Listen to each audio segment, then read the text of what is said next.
Bismillahirrahmanirrahim.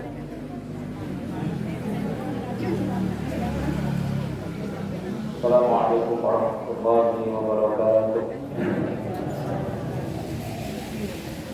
Alhamdulillahirabbil alamin. Wassalatu wassalamu ala Muhammadin wa ala alihi wa sahbihi ajma'in. Hada la ilma illa ma 'allamtana innaka antal alimul hakim. Allahumma anfa'na bima 'allamtana wa 'allimna ma yanfa'una wa zidna 'ilma. Allahumma inna nas'aluka bi-nufusina taqwaha wa zakkiha anta khairun man zakkaha anta waliyyu wa mawlaha. Alhamdulillah Allah Subhanahu wa taala. Bersyukur kepada Allah Subhanahu wa taala atas nikmat yang diberikan kepada kita. Meskipun demikian keadaannya juga ini juga nanti sehingga anak sinetron juga sangat kita masih dituntut oleh Allah Subhanahu wa taala dalam seperti berkenal manusia singgarismu. Semoga betul-betul ibadah kita ini diterima oleh Allah Subhanahu wa taala, menjadi beberapa kita kelak di jauh di akhirat. Supaya lebih bermakna duduknya kita di masjid sebelum kita mulai pembahasan ini. Mari kita ingat dari Nabi Shallallahu Alaihi Wasallam di riwayat Bukhari, bahwasanya Rasulullah Shallallahu Alaihi Wasallam mengatakan bahwa seseorang itu akan senantiasa dalam keadaan sholat, maka nanti sholat itu dia tahdidu. Kita akan senantiasa berpahala sholat selama sholat itu menjadi tujuan kita menunggu. Dan dalam keadaan kita berada di masjid, malaikat akan senantiasa doakan kita, Allahumma warhamhu, ya Allah ampuni dia, ya Allah rahmati dia. Maknanya adalah bahwasanya mari kita perbanyak niat kita Pak daripada Allah Subhanahu wa taala. Di sini kita niati di ajeng pengawasan, di ajeng silaturahmi, kita niati juga untuk nunggu isya. Sehingga dulunya kita sekarang ini sampai isya ke depan itu juga berpahala sholat meskipun kita duduk, meskipun kalimat jajan, meskipun minum, sehingga ilmu dapat, pahala sholat juga dapat. Sehingga buatan rugi-rugi banget pun adem-adem hutan-hutan itu tidak ada masjid, karena pahalanya juga besar dari Allah Subhanahu wa taala. Nah, itu menjadi tak ibadah boleh menjadi.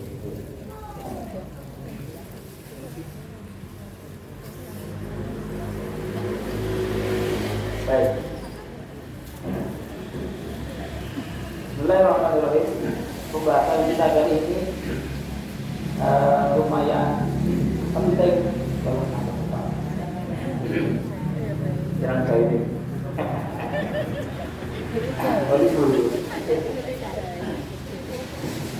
Yaitu adalah masalah hutang. Masya Allah. Sebelum kita mulai pembahasan, kita berdoa semoga yang punya hutang segera lunas, semoga yang punya hutang segera dilunasi.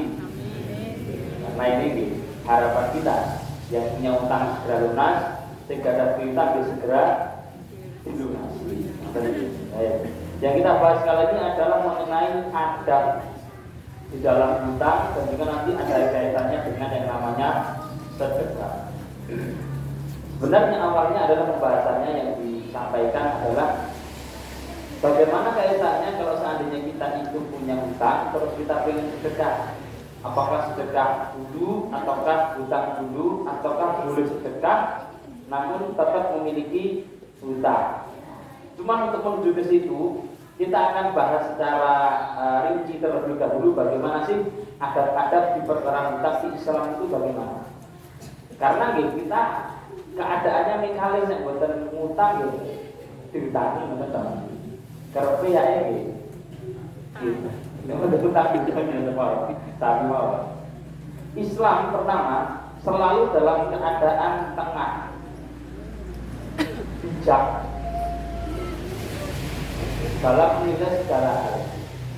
Apakah hutang itu haram? Enggak. Terus apakah Islam membebaskan yang namanya hutang? Enggak juga. Islam tidak mengekang yang namanya hutang sehingga mengatakan hutang itu haram, hutang tidak boleh, hutang dan sebagainya. Tidak. Membolehkan. Bahkan ayat terpanjang di Al-Quran itu adalah ayat mengenai hutang. Satu lembar full Al-Quran tanpa ada terpotong ayatnya. Itu ayat mengenai hutang idza tabayantum bidainin ila ajalin musamman faqih. Nabi kita Muhammad SAW nanti hutang. Nabi kita pernah hutang, tapi tidak sering itu. Nabi SAW pernah hutang gandum karena melihat ada sahabat umatnya yang butuh makan dan beliau tidak punya gandum, tidak punya apa yang ingin beliau berikan. Maka ketika itu Rasulullah menggadaikan, yaitu ngutang gandum ke seorang Yahudi, terus kemudian menggadaikan baju besinya. Jadi Rasulullah SAW pernah hutang Shallallahu Alaihi Wasallam. Sehingga hutang ini boleh. Cuma apakah dibebaskan oleh Islam sedemikian rupa, terang dan seterusnya, nggak ada adabnya, nggak ada tanggungannya? Tidak juga. Karena kaitannya dengan dunia kita dan akhirat kita. Maka Islam juga menegaskan, bahkan menekan, nanti kita jelaskan bagi orang yang memiliki yang namanya Islam.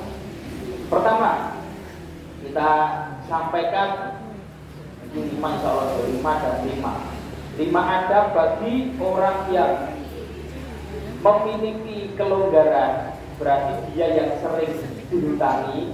Dan nanti 5 adab bagi kita yang membutuhkan sehingga terpaksa harus ngutang. Pertama, bagi yang longgar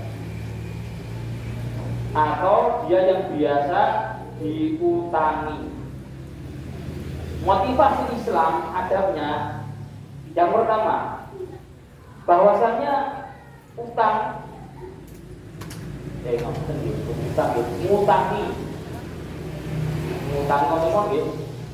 ngutangi itu sama dengan sedekah. Menghutangi orang lain itu sama dengan sedekah. Karena ini babnya adalah bab saling tolong menolong.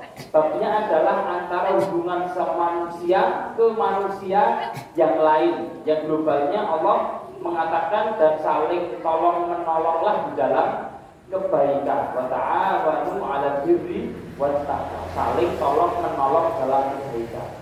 Kita yang punya kelonggaran harta, yang punya banyak harta, longgar, kok terus kemudian ada orang yang butuh terus kita itu diminta, ketika kita milih untuk mengutangi, maka itu adalah sedekah. Landasannya apa Mas? Hadis diriwayat Ibnu Majah. Hadisnya Ibnu Mas'ud. Ibnu Mas'ud radhiyallahu ta'ala anhu, bahwasanya Rasulullah menjelaskan, idza qarada muslimun musliman bi qardaini.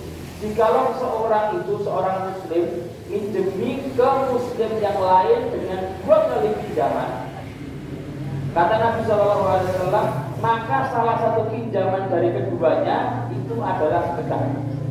Jadi maknanya adalah sekali utangi pahalanya setengah sedekah, sekali pinjemi pahalanya adalah setengah sedekah. Sehingga motivasi pertama, bahwasanya ngutangi orang lain itu berpahala setengah sedekah. 2 kali ngutangi orang lain berpahala 1 sedekah dan seterusnya. Jadi babnya adalah kalau kita pahami bahwasanya sedekah itu berpahala diganti oleh Allah Subhanahu wa taala dan seterusnya dengan pahala yang ada, maka demikian juga dengan ngutangi orang lain. Maka ini juga berpahala sedekah. Terus kok Mas, piye ada mungkin kita bahas bagi orang yang nanti ngutang juga ada adabnya. Yang kedua, motivasinya bagi kita yang longgar, bagi kita yang punya harta, syariat memotivasi bahwasanya ngutangi juga sama dengan menolong orang lain. Dan kalau kita menolong orang lain sama dengan akan datang pertolongan Allah kepada kita. Ini kaidah. Ada di dalam Islam. Ada kaidah seperti ini. Al-jaza'u min jinsil amal. Bahwasannya balasan itu sepadan dengan apa yang dikerjakan. Sama. Kalau kita menolong, maka balasannya juga akan ditolong. Bagaimana itu? Napa landasannya? Hadis Abu Hurairah. Di riwayat Muslim, bahwasanya Nabi Shallallahu Alaihi Wasallam mengasih 4 kunci. Pertama, man nafasa an mu'minin kurbatan min kurobi dunya. Barang siapa yang melapangkan dari seorang muslim mukmin orang lain dari kesulitan dunia dia, salah satunya adalah bentuk ngutangi. Kita lihat kok ini betul-betul Masya Allah mendapati kesulitan, kita menolong kesulitan dia. Nafasallahu anhu kurbatan min kurabi yaumil qiyamah. Kelak Allah Subhanahu wa taala akan melapangkan kesulitan dia di hari kiamat kelak. Ini yang pertama, melapangkan kesulitan, menolong orang lain, maka akan datang pertolongan Allah Subhanahu wa taala. Yang kedua, Nabi melanjutkan, wa man yassara ala mu'sirin. Barang siapa yang meringankan orang yang sulit.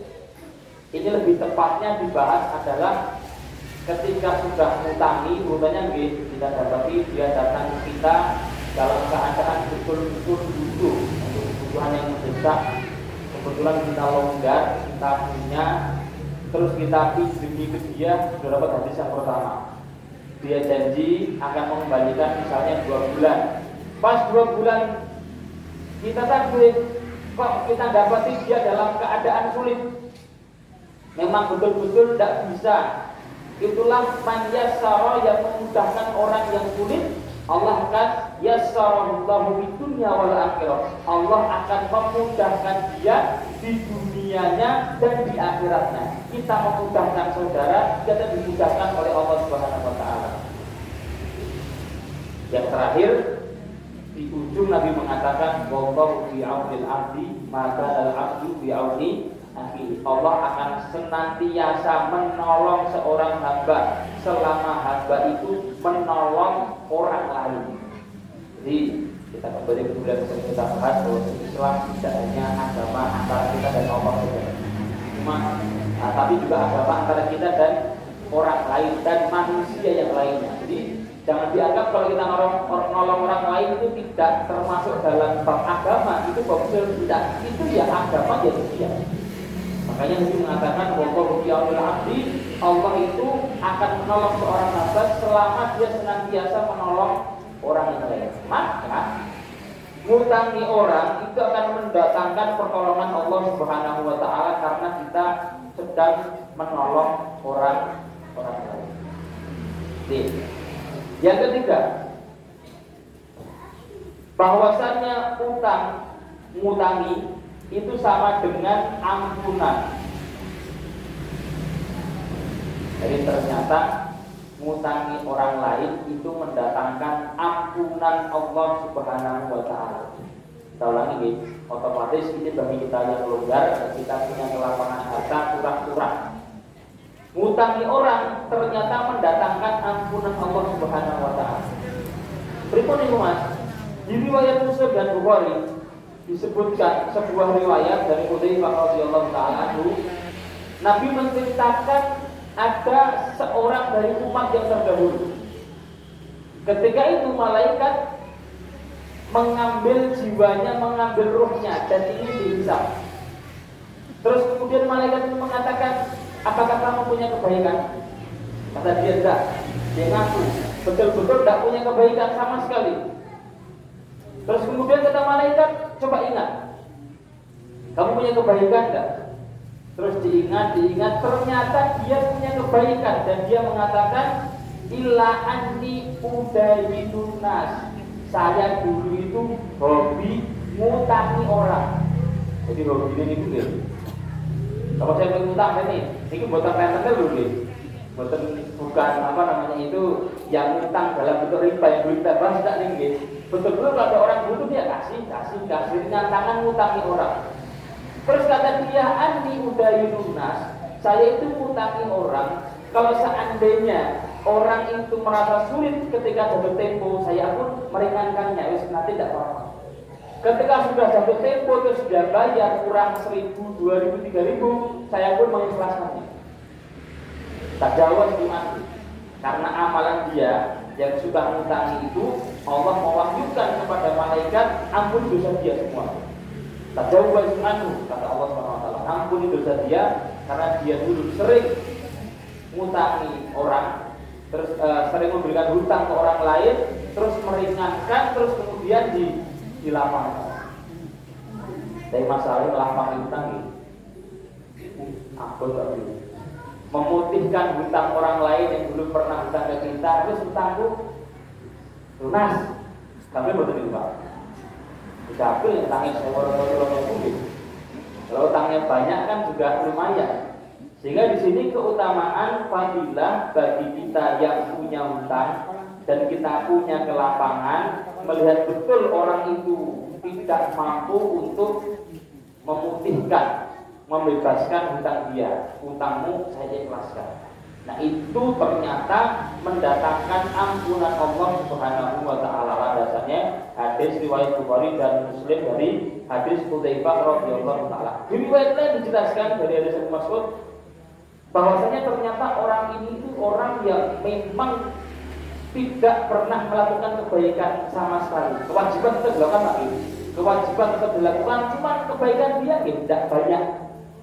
Hanya sekedar ini saja. Nah, ternyata dengan dia mudah dalam mengutang orang lain diampuni oleh Allah Subhanahu wa ta'ala. Yang keempat, motivasi Islam dan anjurannya bahwasanya Allah merahmati. Ada gampangnya bahwasanya mutangi itu mendatangkan rahmatnya Allah Subhanahu wa ta'ala, mendatangkan kasih sayangnya Allah Subhanahu wa ta'ala. Hadisnya global sebenarnya, yaitu adalah rahimallahu rohan samhan idza ba'a, samhan idza ishtara, samhan idza qadar. Hadis riwayat ini. Allah itu merahmati orang, bagi muslim, Allah merahmati orang yang dia itu mudah ketika membeli dan mudah ketika menjual dan mudah ketika nagih hutang. Jadi intinya wong gampangan itu dirahmati oleh Allah Subhanahu wa ta'ala. Wong sing ruwet itu nggih. Ruwet itu dia. Orang yang mempersulit perkara, sukanya tidak memudahkan, tapi piye nek iso ruwet ngoten. Kalau bisa ruwet harus ruwet. Nah, itu jauh dari rahmatnya Allah Subhanahu wa ta'ala. Kenapa demikian? Karena menunjukkan kebijakan orang tersebut. Orang ini bijak. Orang ini meyakini bahwasanya dengan sedikitnya dia musuh di dunia, maka sedikit juga musuh dia di akhirat. Kita nanti ini bahas antar teman saja, kita nanti itu akan saling bertengkar di akhirat. Al-akhillah ba'duhum yawma idin aduwwun illal muttaqin. Sesama teman kerabat kelak di akhirat akan saling mengadu, akan saling debat. Apalagi antara orang dan musuhnya. Yaitu bahwasanya Islam sangat menganjurkan kita itu menjadi orang yang gampangan. Dirahmati Allah Subhanahu wa ta'ala ketika menjual itu gampang. Ketika membeli gampang, bukan ruwet. Kalau belum tentu pasar itu lho, kata beda. 500 pun 500 ngoten. Nah, niku 500 pun masya Allah. Wis piye carane kudu ruwet 500 yo, 500. Itu kan seperti itu orang yang tidak mudah. Begitu juga ketika nagih utang, diperintahkan untuk mudah. Yaitu kalau seandainya didapati orang itu dalam keadaan sulit, itu mendatangkan rahmatnya Allah Subhanahu wa ta'ala. Hutang, mutangi sama dengan sedekah, mutangi sama dengan nolong orang lain, mutangi datangkan ampunannya Allah Subhanahu wa ta'ala. dan juga mendatangkan rahmatnya Allah Subhanahu. Adab terakhir lembut ketika Nabi utang. Riwayat Ibnu Majah hadis Aisyah radhiyallahu taala anha, Rasulullah menyebutkan man talaba haqqahu falyu'affif. Barang siapa yang meminta haknya, silahkan dengan lemah lembut. Baik nanti dia dapat haknya atau tidak dapat. Nek pas Nabi utang, usahakan takdirlah dengan keadaan yang sopan. Memang kenyataannya demikian. Sing galak sing Nabi beritahu. Seakan-akan kita itu salah pokoknya. Seakan-akan kita itu berdosa sehingga harus meminta-minta, harus kemudian nunduk dan seterusnya. Tapi memang adabnya demikian. Nanti kita bahas setelah ini insyaallah. Adabnya kalau kita meminta hak kita, mintalah dengan baik, kata Nabi Shallallahu Alaihi Wasallam. Mintalah dengan sopan, dengan lemah lembut. Baik nanti dikasih atau tidak dikasih. Yang penting kita menunaikan adab kita. Kita ulangi, bahwasanya kalau kita longgar, Islam memotivasi kita dengan 5 hal ini. Adabnya ada 1, 2, 3, 4, 5 sampai ketika nanti nakdirlah dengan sopan. Baik. Sekarang yang utang atau yang butuh. Oke. Ini kan ini mungkin ada ini kita sering nih, karena seringnya butuh. Ini utang. Ini perlu kita perhatikan. Adab-adab dan bagaimana anjuran Islam. Yang pertama, sudah kita bahas, sebelum kita mulai mengutang, kita harus tahu ilmu yang namanya qanaah. Jika terkadang kita hidup dengan gaya yang kita tinggikan adalah gaya kita, sehingga kalau kita tidak punya, caranya kudu duwe. Gimana caranya harus tampil di hadapan orang lain meskipun kita tidak punya, akhirnya terpaksa minta. Maka Islam sangat menganjurkan yang namanya qanaah. Qanaah itu merasa cukup, terima pandung, yaitu apa yang Allah berikan kepada kita, lah itulah kita. Makanya di sebuah hadis diriwayatkan dari Abu Hurairah, Nabi SAW menjelaskan, kalau kamu pengen menjadi 3 orang yang utama penting, lakukan 3. Pengen jadi orang yang ahli ibadah, maka jauhi haram. Kata Nabi SAW, ittaqi maharim Allah takun ahbadah. Jauhilah yang diharamkan Allah, kamu akan menjadi orang yang ahli dalam beribadah. Jadi ini bab takwa itu Pak. Itu menghiasi diri kita dengan yang baik-baik, yang sunnah-sunnah ini jadi nomor kali Pak. Intinya hidup itu jangan maksiat itu Pak. Ketika hidup jangan maksiat. Kewajiban tetap nih, kewajiban gitu, sholat waktu niku, kemudian puasa Ramadan, naik gada atau zakat. Selainnya intinya jangan maksiat. Karena maksiat itu menghilangkan seluruh keadaan seorang hamba baik dunia ataupun akhirat. Dunianya hancur, akhiratnya juga hancur. Maka Nabi SAW, kamu kalau ingin jadi ahli ibadah, jauhilah yang haram-haram. Jadi kalau diri kita ada tabrakan antara melakukan yang haram, tapi kemudian mudah yang dianjurkan, ini yang haram ini jauh. Aku rapopo orang sholat duha, saya penting aku nolong misalnya ini.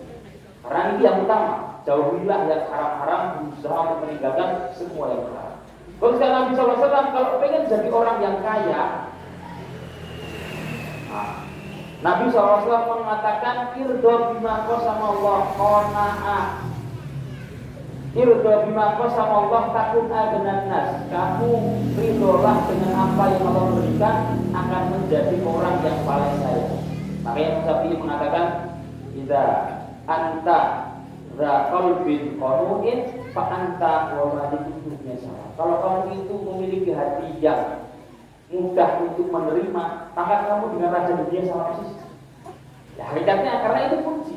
kunci dari kita untuk menjadi raja dunia jadi qanaah. Ada 5, tapi yang kita poinkan adalah kita memiliki rasa qanaah terlebih dahulu, yaitu menerima dengan pembagian Allah Subhanahu wa ta'ala. Dasarnya adalah ini. Karena di dalam bab utang itu terkadang sampai segmentale utangan itu jadi betul butuh, tapi utangnya yang terleceh atau gitu. Utang. Begitu kita pernah dapat Pak, ada santri itu ngawalinya itu historinya dia itu selalu pindah-pindah pondok. Pondoknya ada yang bayar, ada yang nggak bayar Pak. Ketika ke pondok menjanjikan nanti bayar, nunggu sekian bulan keluar. Tek pondok dia mulai mungkin nunggu sekian bulan keluar. Utangnya itu masa utang. Sedangkan dia itu mampu, tapi hobinya itu apa? Utang. Lagi saya mau tentang, yaitu hutang dijadikan sebagai kebiasaan karena babnya bab tidak qanaah. Ini masalahnya sedaya niki memfasilitasi ya nggih. Dengan buat ada apa silakan buka Shopee, nanti ada apa itu? Utang. Kartu kredit bisa utang, semua bisa utang. Maka dasarnya adalah qanaah niki. Jalan hidup semampunya yang dimiliki. Yang kedua, bab kita kalau ingin utang karena kita sudah punya qanaah, ketika utang harus niat mengembalikan. Ini penting ini. Jadi etikat baik yang pertama adalah ketika dia itu meminta hutang ke orang lain harus niat dari awal bisa dan akan mengembalikan. Kenapa? Karena akan mendatangkan pertolongan Allah. Pertolongan Allah Subhanahu wa ta'ala. Dari sini Tuhan disebutkan bahwasanya man aqada malan nas yuridu adaaha Allah. Barang siapa yang ngutang ke orang lain, dasarnya dia sudah qanaah. Kita sudah qanaah mencukupkan, tapi gitu. Musibah gak ada yang tahu, kebutuhan gak ada yang tahu, mengharuskan untuk minjem. Ketika minjem kita yakini ya Allah, mudahkan untuk nyantang. Kata Nabi SAW, barang siapa minjem ke orang lain, dia berniat untuk mengembalikan ada Allah, dia akan dimudahkan oleh Allah untuk nyantang. Karena niatnya dasarnya memang niat untuk mengembalikan. Sebaliknya, waman aroda itlafaha atlafaha Allah. Orang utang dengan niat untuk melarikan uang tersebut, maka justru usahanya, hartanya akan dibinasakan oleh Allah SWT. Ternyata betul gitu. Pernah lihat orang yang memang dia itu tidak butuh terus utang dilarikan, yang dia ingin dengannya itu sukses, justru malah hancur semua usahanya. Maksudnya, Nabi mengatakan demikian. Barang siapa yang dia meminjam uang untuk dilarikan, tidak niat mengembalikan, Allah justru akan mempersulit karena Allah itu sesuai dengan prasangka hambanya. Sudah qanaah. Yang kedua harus niat untuk mengembalikan agar datang pertolongan Allah Subhanahu wa ta'ala. Ini adab yang kedua. Adab yang ketiga. Nah, kira dok. Maka ini begini, bahwasannya jiwa tertekan dengan hutang. Jiwa kita ini ketika kita meninggal itu betul-betul akan tertekan dengan hutang kita. Di riwayat Tirmidzi hadis Abu Hurairah, Nabi mengatakan nafsul mu'min mu'allaqun bidainihi, bahwasannya jiwa kita itu akan tergantung dengan hutang kita. Kalau seandainya kita punya hutang, maka jiwa kita belum akan lepas, artinya belum akan masuk ke surganya Allah Subhanahu wa ta'ala sampai hutangnya terbayarkan, terlunas. Jadi maksudnya lagi bahwasanya perkara hutang bukan hanya perkara dunia saja. Ternyata perkara hutang itu perkara dunia, perkara akhirat. Di riwayat Muslim, hadisnya Jabir bin Abdullah dan juga sahabat yang lainnya, Abu Qatadah juga, bahwasanya suatu ketika Nabi SAW itu beliau didatangi seorang jenazah dan dibawakan jenazah ke depan beliau. Yang pertama ditanyakan apa dulu Pak? Punya utang enggak? Tidak punya wahai Rasulullah. Dia tinggalan tidak wahai Rasulullah, tidak tinggal apa-apa. Ya sudah, disolati sama Nabi SAW. Datang jenazah kedua, tanyanya sama, punya utang enggak? Yang pertama ditanya sama Rasulullah, punya utang enggak?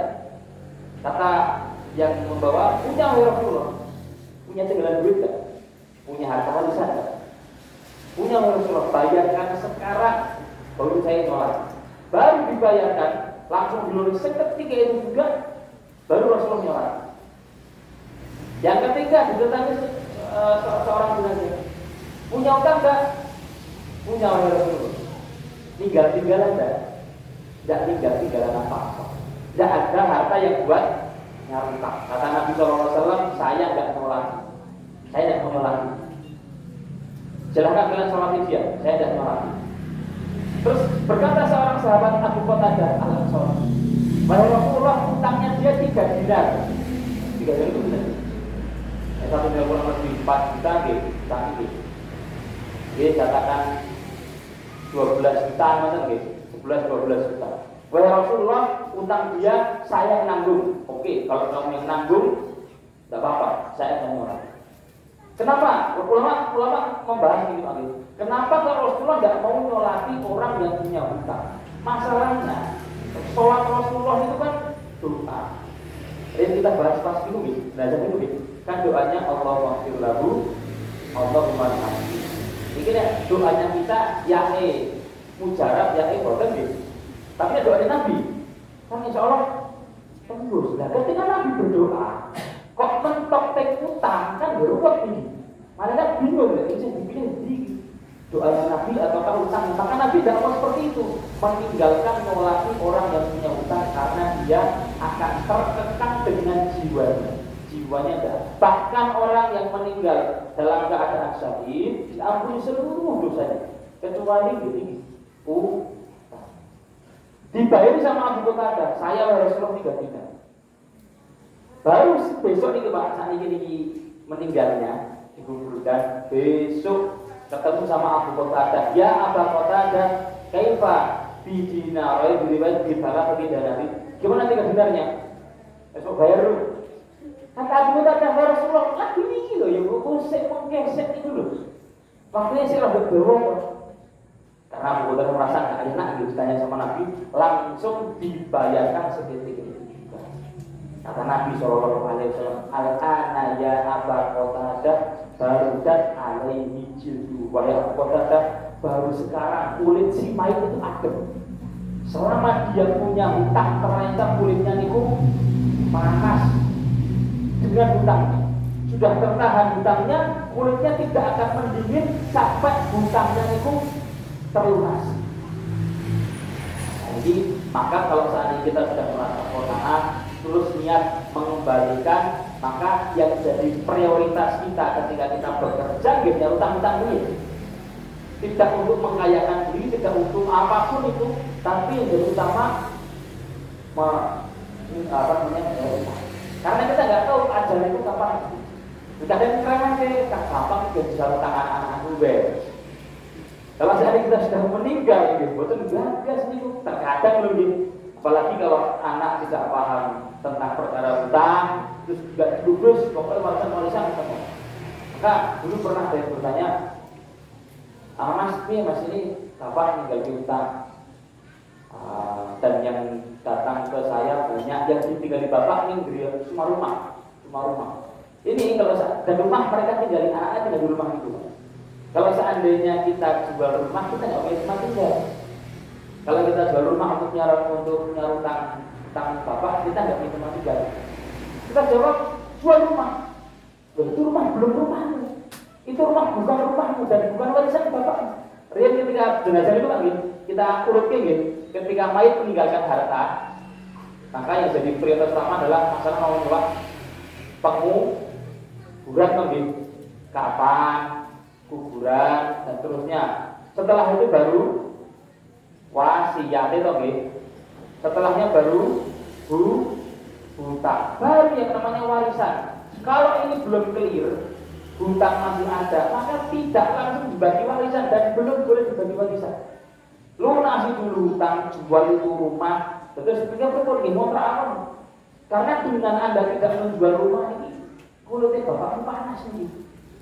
Tidak akan dia masuk ke surga tertahan oleh hutang. Maka perkara ini adalah bahaya. Jadi hasrat kita, tujuan kita ketika kita punya hutang, ketika kita bekerja, prioritas utama adalah untuk mengembalikan yang namanya hutang, karena kita tidak tahu motif. Baik, ini yang keempat. Yang ketiga, yang keempat, kita harus punya yang namanya adab, yaitu adalah peka.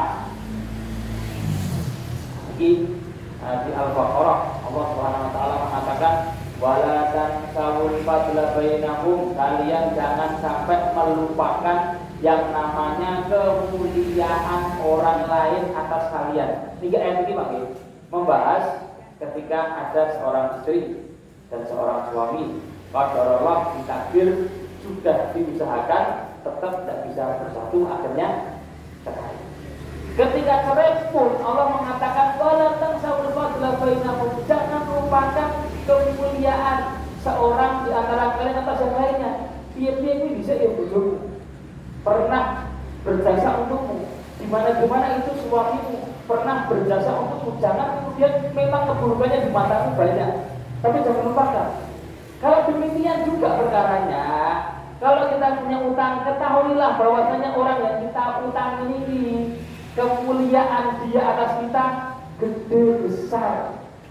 Lah kok ditagih malah itu, masya Allah. Ketika ditagih malah seakan-akan dia terintimidasi. Kok ditagih saat itu kok nggak perasaan banget kok lagi terbaca. Maka harus punya adab dan juga peka terhadap kebaikan kemuliaan orang lain. Makanya dulu para ulama salah itu sampai menekan bahwasanya orang yang punya hutang jangan sampai menampakkan yang namanya kenikmatan. Maka sampai dulu dilarang orang yang punya hutang itu dilarang makan daging. Karena dengan dia makan daging menunjukkan dia itu mampu. Lah kalau dia mampu kok nggak bayar hutang, kira-kira yang hutang itu mau lupa. Wah, masya Allah. Macam ini hutang kuasa apa nih storenya gitu.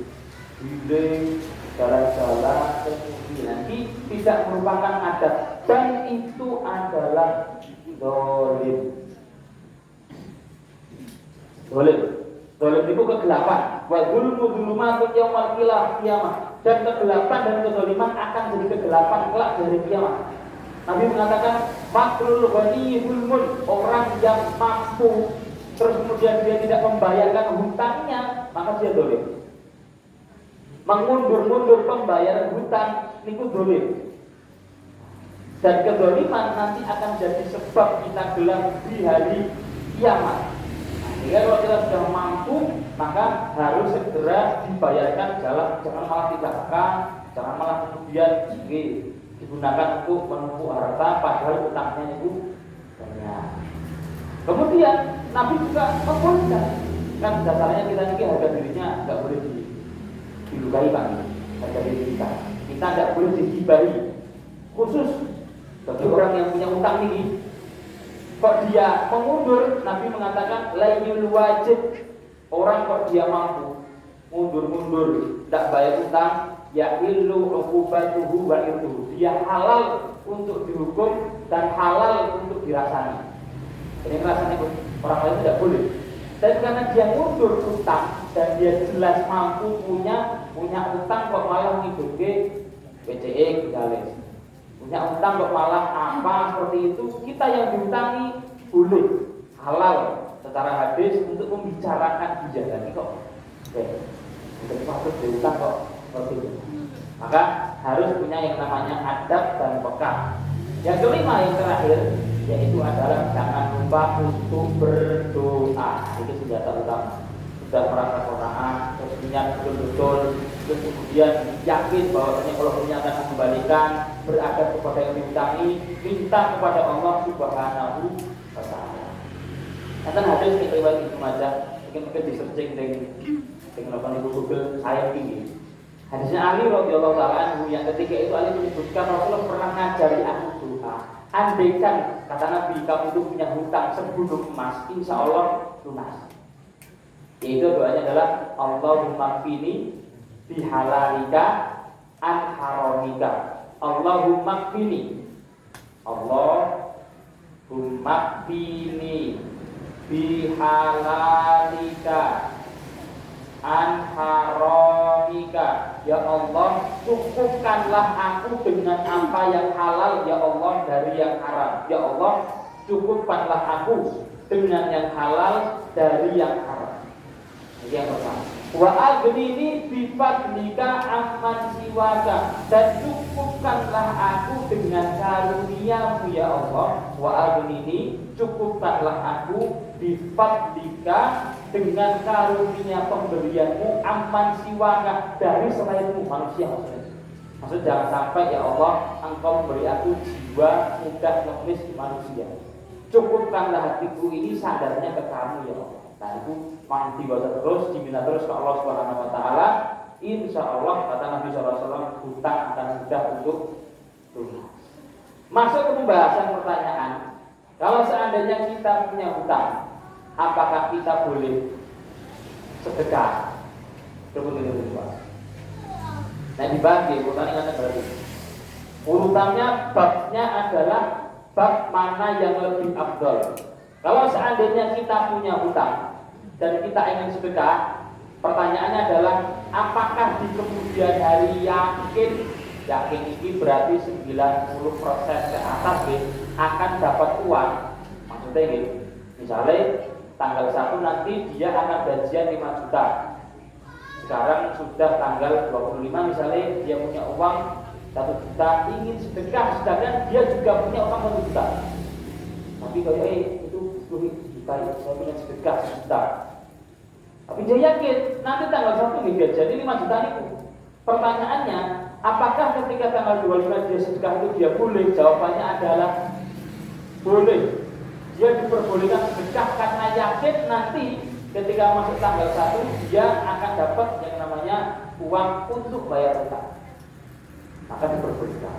Tapi kalau nanya mana yang lebih afdol, mana yang lebih utama, maka yang lebih utama tentu yang hukumnya wajib. Sedekah itu hukumnya sunnah. Kemudian kalau seandainya baru kita hukumnya wajib, maka yang wajib selalu dikedepankan dari yang sunnah.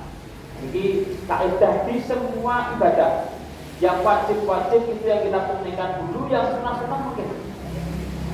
Maka kalau kita ketika dulu kita bahas tentang zakat itu, sebelum kita zakat, usahakan utang kita itu diusahakan sedikit banyak sudah terlunasi. Ada cicil hutang, terus kemudian ada untuk bayar zakat.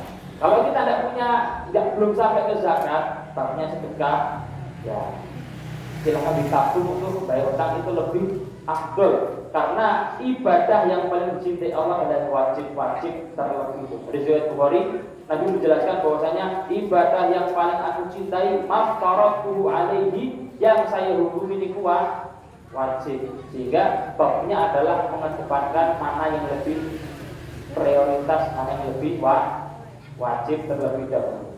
Silakan hutangnya dilunasi terlebih dahulu, baru kemudian dibantu dengan sedekah-sedekah yang mengatur. Nah, itu demikian kita Allah Ta'ala, dan juga berdoa kembali semoga kita dijauhkan dari yang namanya hutang. Nah, kita tahu lagi, kalau tadi doa untuk nyaruk untuk agar hutang itu lunas. Sekarang kita yang tidak punya hutang, alhamdulillah, nanti bisa Allah sing hutang nanti Nabi tidak pernah meninggalkan doa agar jauh dari hutang. Setiap tak beri salam ini, setelah tasyahud, beliau selalu berdoa Allahumma inni a'udzubika min adzabil qabri wa min adzabi jahannam wa min syarri fitnatil mahya wal mamat wa min syarri fitnatil masiihid wa minal ma'tami wal mabrum. Dan saya minta ya Allah jauh dari mudah jatuh ke tempat maksiat meski belum ada maksiat, dan agar jauh dari yang namanya utang. Gimana semuanya dicoba untuk tidak berhutang. Barakallahu fikum wa barakallahu. Assalamualaikum warahmatullahi wabarakatuh.